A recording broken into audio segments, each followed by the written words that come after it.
Hey guys, BlueCommander here and welcome back to another video. Today we're finally back at it with another episode of Hypixel Skyblock recreating.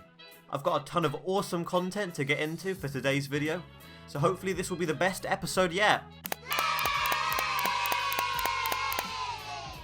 But first, I want to introduce something that will really bring this recreation to life. Can you guess what that is?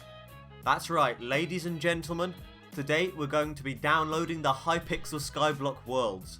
I'm not going to tell you how exactly I'm going to be downloading the worlds, as I don't really want you guys trying to do the same thing, but essentially I can download the world which I'm currently in on Hypixel. So as you can see, if I load this single player world, we have the Skyblock hub, and I've already moved the data pack as well into this world, so everything we've been working on already works here. However, you may have noticed when playing Hypixel Skyblock yourself, when moving between different islands there's a brief world screen flash. This is basically because the islands are actually on different worlds, which they do to save lag.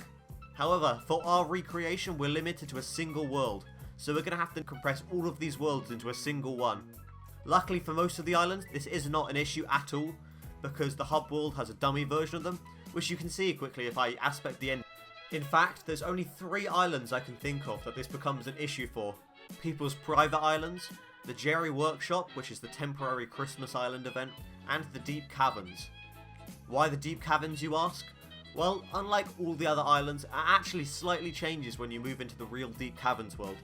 Take a note of what it looks like right now, and as you can see, it's a lot longer and it goes vertically down as soon as I get into the actual world.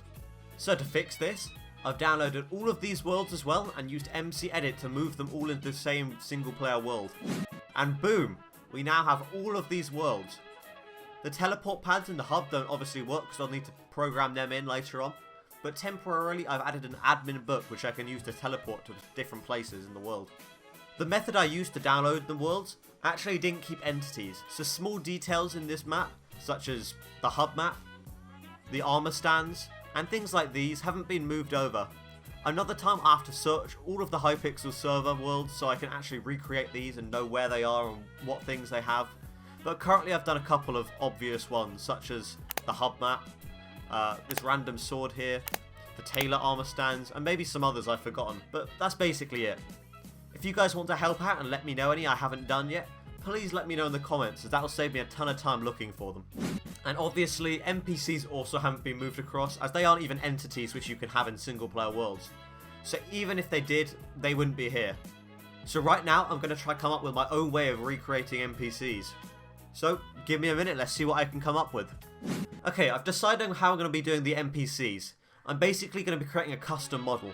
Me personally, any texture pack models I do, I always use blockbench.net, as it's online, good and free. All I have to do is open up the new Java block item option, install the player statue plugin, and then the plugin create a player model for me. So luckily, using Blockbench makes this whole process even easier thanks to this plugin. Please sponsor me. And this model can be set to any skin.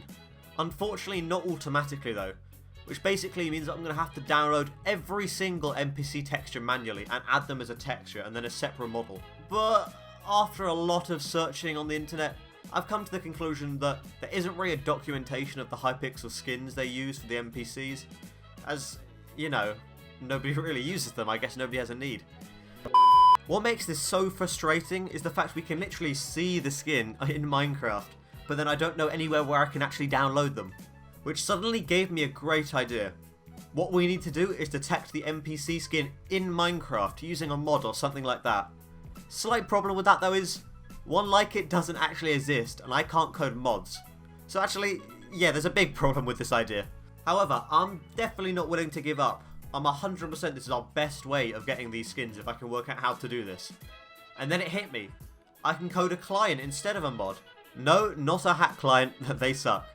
What I basically mean is a custom client which I can use, so basically I have like a button or something like that, which when I click it, it tells me the skin. You're probably wondering why this would be easier than making a mod for me.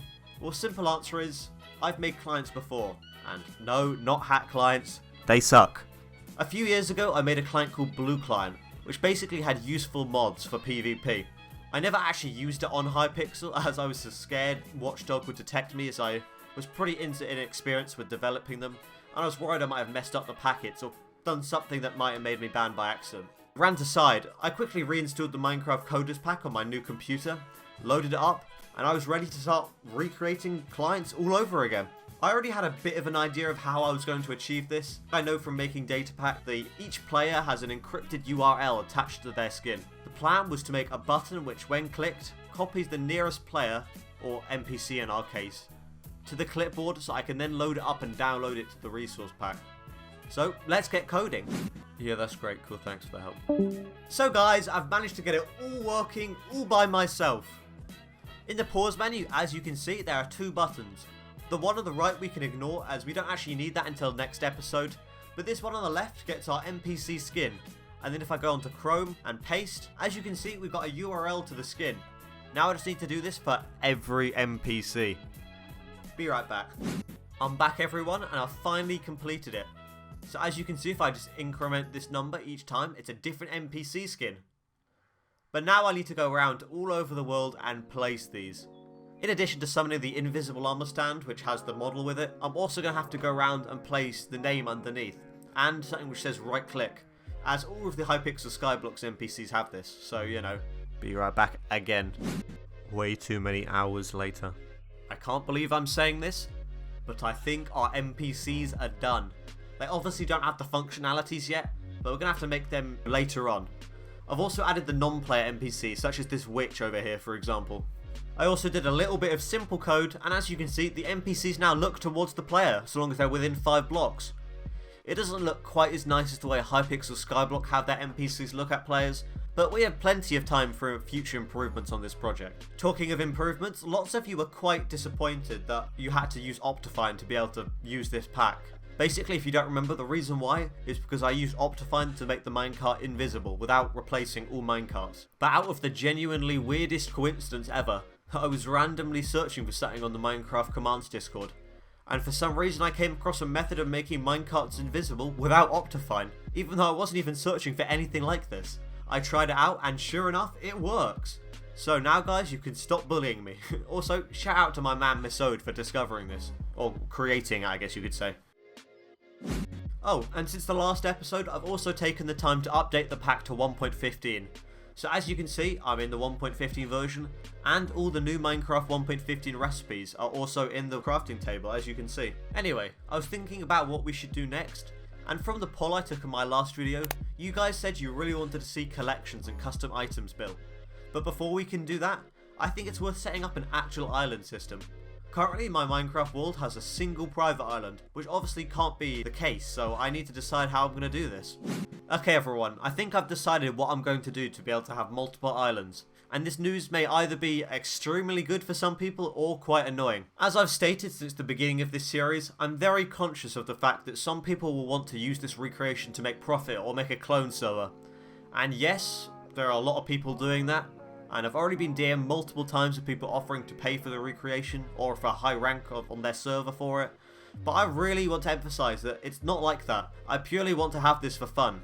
Similarly though, lots of people really wanted to play on like small co-op servers with their friends, and I totally get that. I can see why that'd be tons of fun. So because of this, I'm going to be limiting this recreation to 16 islands. I think this is the perfect number, as it means servers won't be able to try profit or steal their work, and it also means plenty of islands for friends to have a co-op with, especially as some friends may even want to work on the same island together. And I gotta be honest with you, if you have more than 16 friends, you're an absolute mad lad. I'd love to hear everyone's feedback about this in the comments of this video, but it basically means that a lot of the work of this project will be so much simpler, as I don't have to have infinite islands and an infinite island system, and it prevents what I was afraid of the most, thieves. Meaning I might even be able to release this to you guys, which I know you guys would be extremely happy about if I could.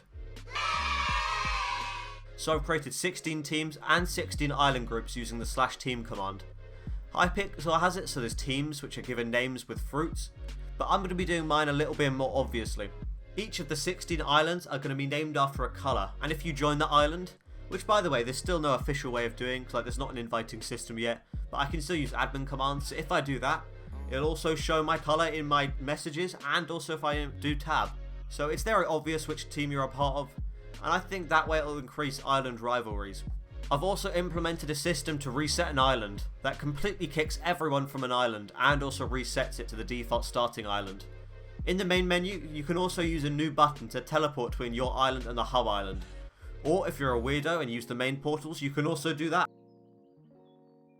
You'll also be able to see I can't break blocks in the main worlds, and I can in the private worlds, which means we basically have our building system going. The private islands are so far away from each other that you're never realistically going to come across them if you build really far out. But regardless, I'm still going to be adding the island world border system similar to how Hypixel Skyblock have it. But I haven't done that yet, so you know, remind me next episode. As you can hopefully see, it's really starting to feel like Hypixel Skyblock and it's really coming to life now. I really like how it's all coming along. Finally, to finish this video up, there's another reason why I wanted to limit to 16 islands / colours / teams or whatever you want to call them. It's quite simple. The teams command only supports 16 colours for a team, meaning we've reached our limit. The reason this team colour system is so important, apart from the really cool aesthetic you can have of seeing your colour, is the fact that it can also be used for our scoreboard system. As you can see on Hypixel Skyblock, everyone has a unique scoreboard which tells them some key information such as their money and their current location. Well, with normal scoreboards in vanilla Minecraft / single player, you don't actually have this ability. Everyone has to look at the exact same scoreboard. The only way around this is to use different scoreboards on the side player for each colour. So now I've managed to set up a unique scoreboard for each team, and we have a scoreboard going. It's still in its bare bones stages right now, but as you can tell on the side, it's custom to me because it's telling me my island colour.